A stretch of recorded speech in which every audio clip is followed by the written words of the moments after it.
you did over $3.2 million in collections in 2025. 2024, you were at 2.7, and you just have accelerated growth. You have the 600% ROI on your marketing. Plus, you just had a record patient referral month as well. All those numbers are great, but it all boils down to leadership for me. I was just diving in on leadership, and that fueled the fire on me. The main way it's kind of fueled our growth a lot is through new patient, through hygiene. Patient financing has just excelled our growth like tremendously. I want to say probably 25% of our collections last year was third party. Welcome back to another episode of Dental Marketing Go. I'm your host, Gary Bird. Today, I'm going to talk with Dr. Shane, and he's going to share how he's grown his practice from $2.2 to $3.2 million in collections while doubling his new patients. He's going to dive deep into the weeds of how he's done that at his office, and you're not going to want to miss this episode. If you want to grow, Dr. Shane has the playbook for you. Stay tuned. All right, we are live, and today I got a special guest, Dr. Shane from Carolina Pines Dentistry with a sweet background, and he just got absolutely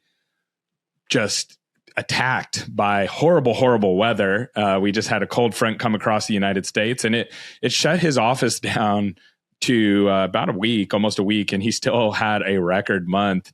And we've been working together for over a year now, and just looking back at your growth has been amazing. So you did over $3.2 million in collections in 2025. 2024, you were at 2.7. And you just have accelerated growth. And I want to dive into this because I think you are doing it in a way that a lot of dentists want to do it, and you've removed a lot of the roadblocks.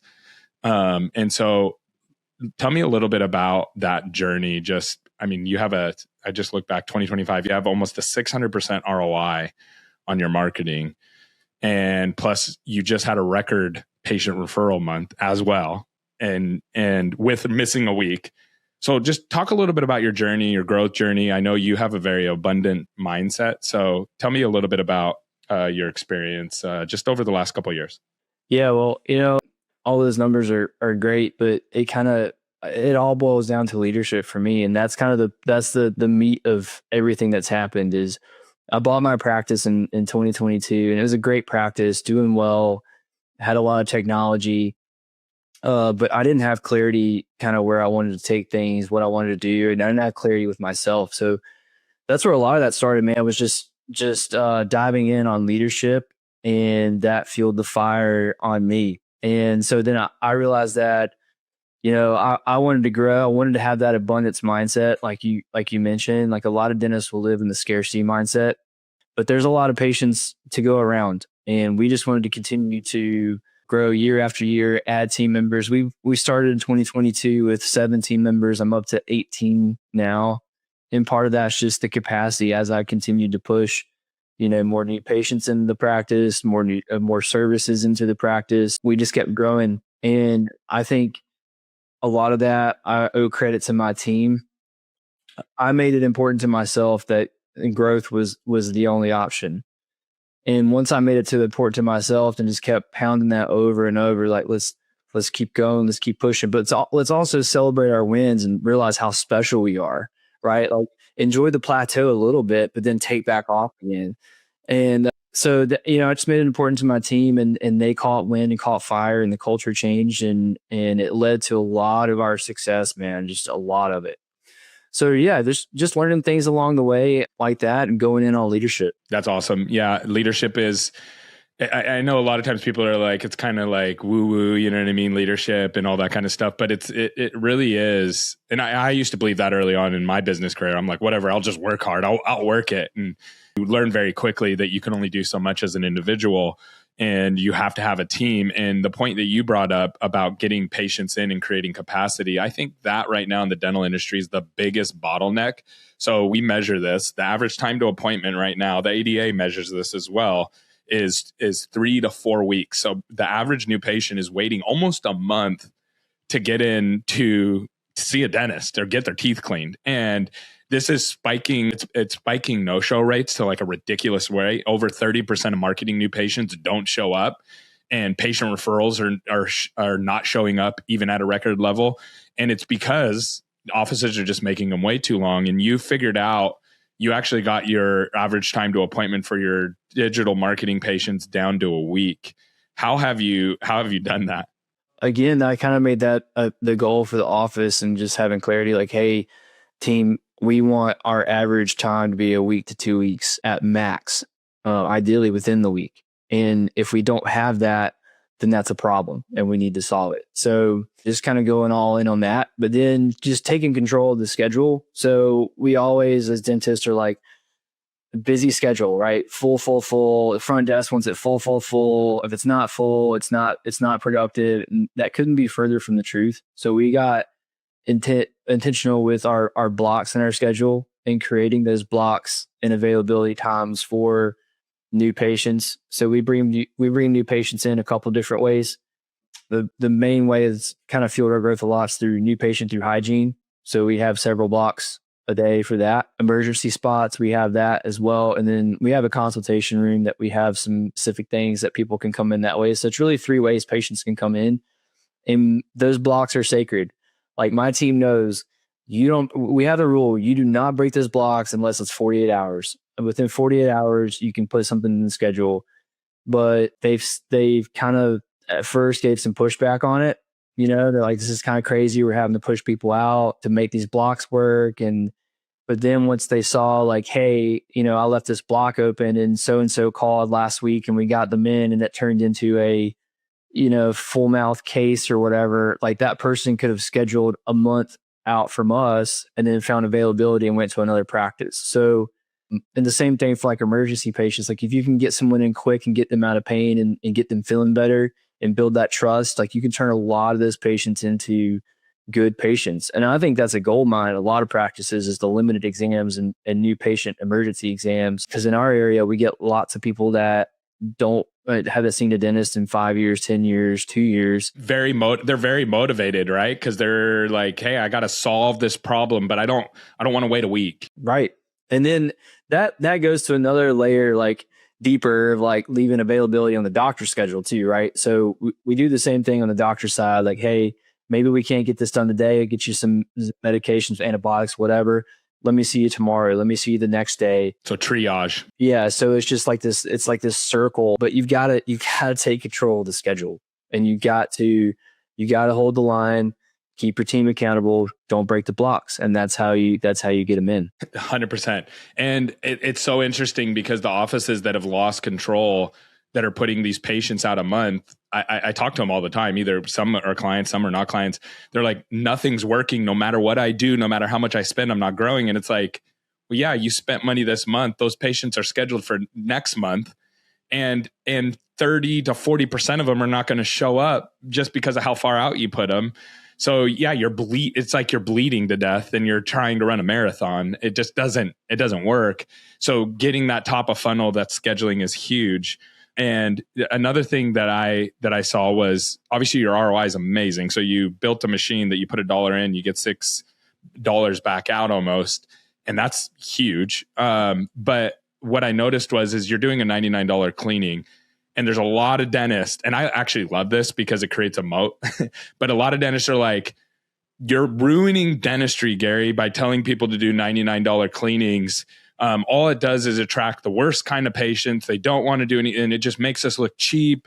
Like, what are your thoughts on that? And how have you kind of viewed it, or has your opinion changed over time? Yeah, so it's fun. It makes me laugh because I'm just like, you talked about, have you figured this out? You can't be afraid to do things differently.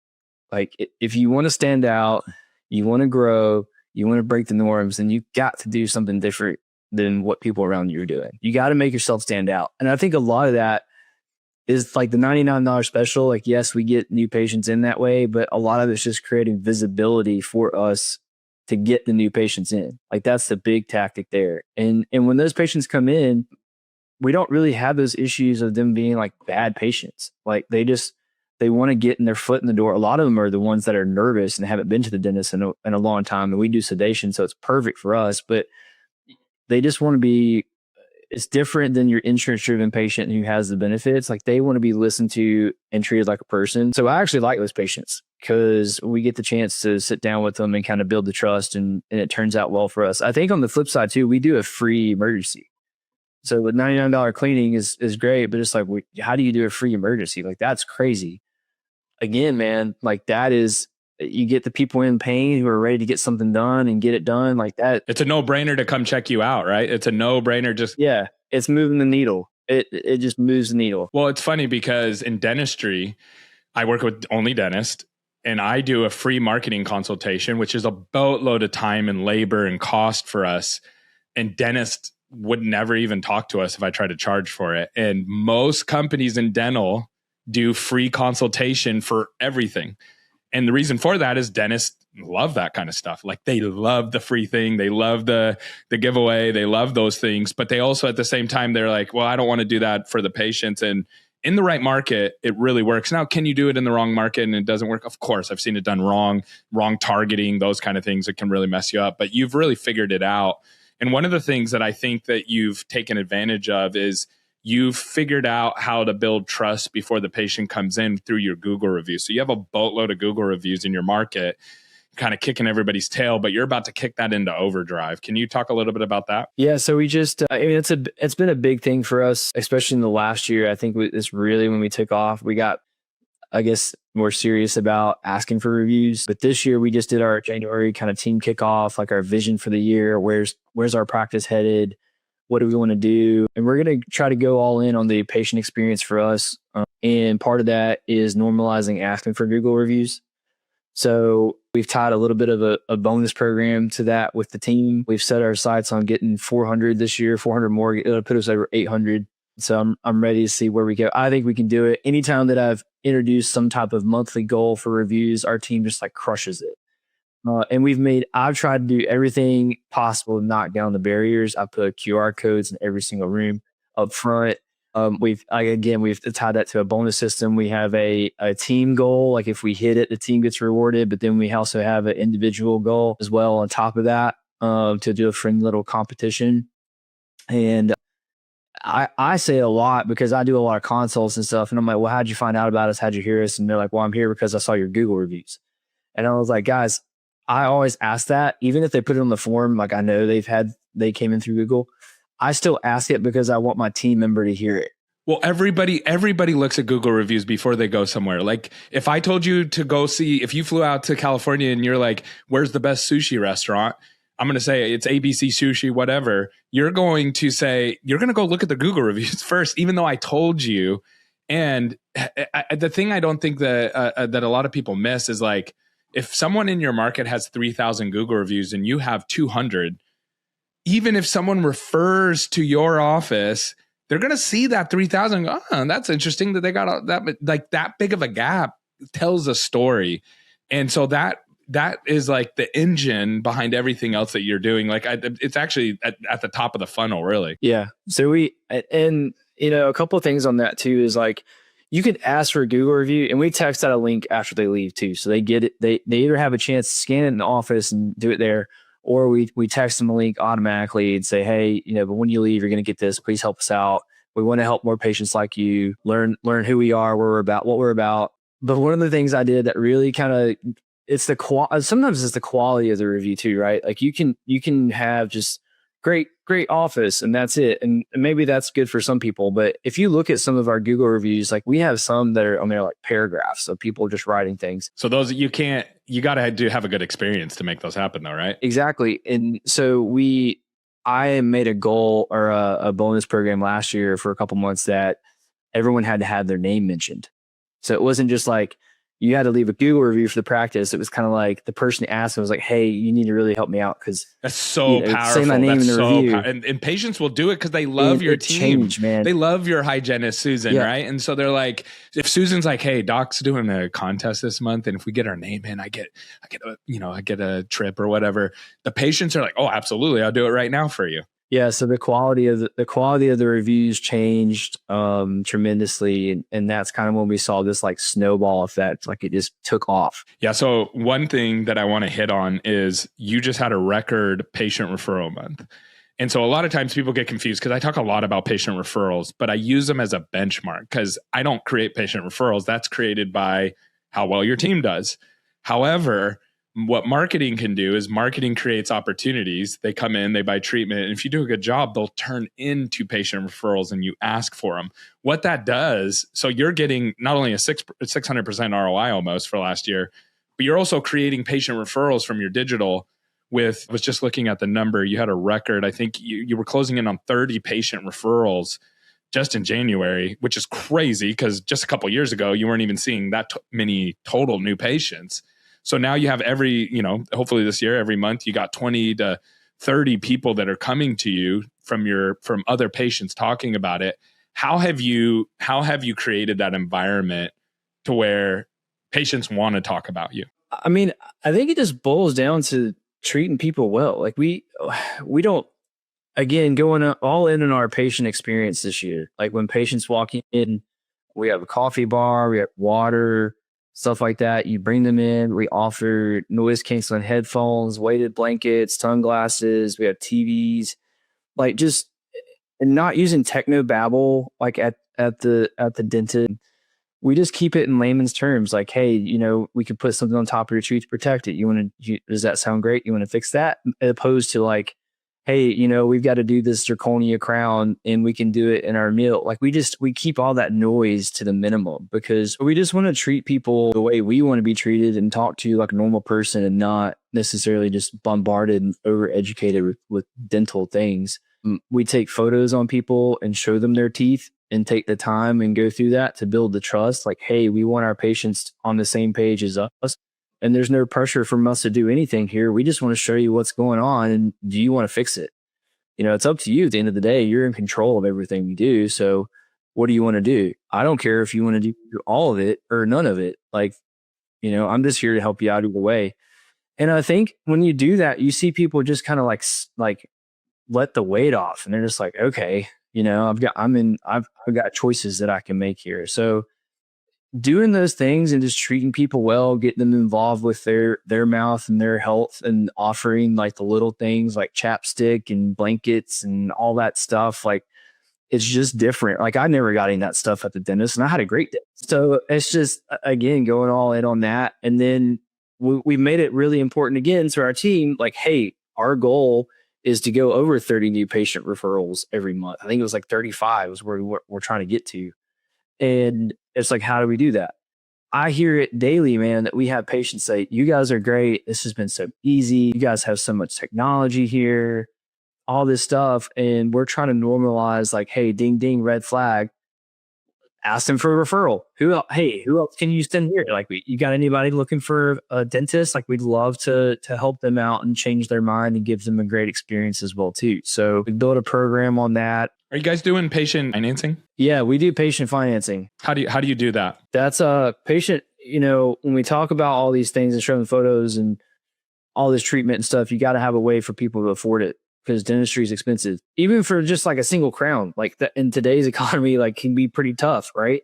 So patient financing has just excelled our growth like tremendously. I want to say probably 25% of our collections last year was third party. That is the number one trend that I'm seeing with dentists is that if you can get up over that 20% mark, it really accelerates growth and it makes patients super happy because other dentists aren't offering it like that. Yeah, we work with like several different lenders. We have, I guess, the popular ones that you would consider. We have Fairy's great. That's our go-to. We love Cherry, but we have others too, like Someday Proceed, Lending Club, Care Credit. You can't just have one and be like, oh, well, this is what we offer. Like you've got to explore things for people. Are you presenting it differently to patients? Yeah, that's exactly what I was about to say is we present things differently. We don't print out we have Open Dental. So we don't print out the treatment plan out of Open Dental with all the technobabble on there and the breakdown insurance and all that stuff.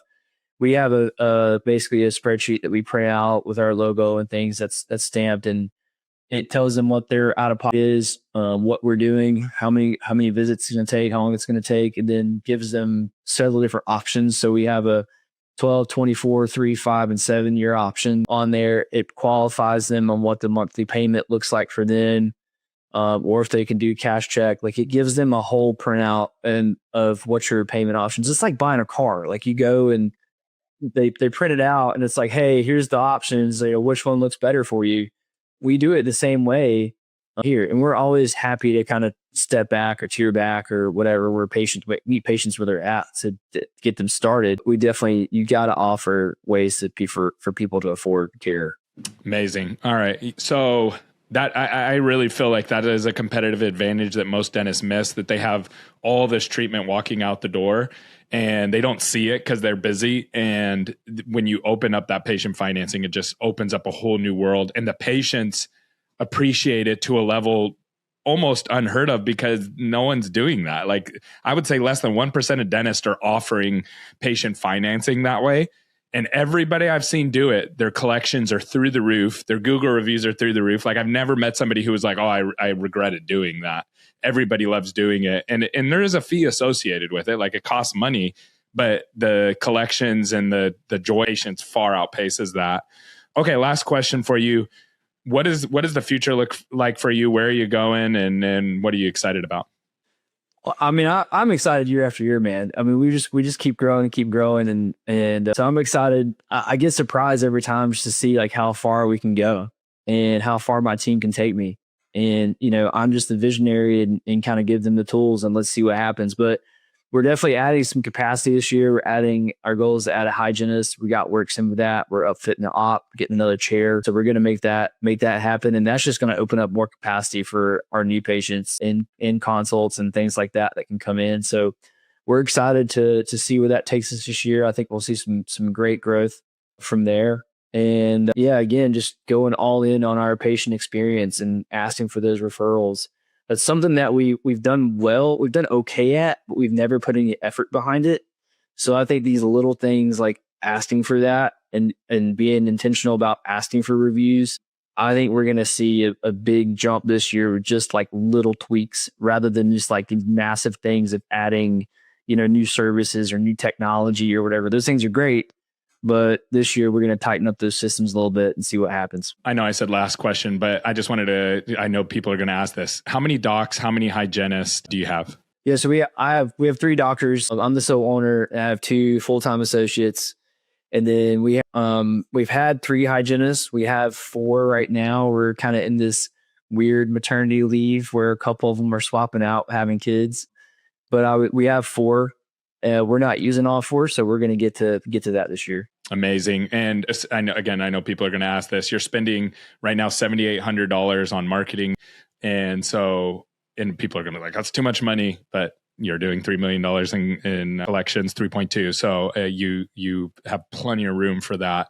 And you're just going to continue to grow as long as you keep getting patient referrals and Google reviews. Like that growth will just keep going. So thank you so much for coming on today. And I really appreciate you sharing your journey. And it's still possible to grow. Even your state is a competitive place. It's not like there's nobody there. So there's still plenty of opportunity to grow and to go around if you want to do it. It's hard work, but you're doing an amazing job. Thanks, man. I appreciate it.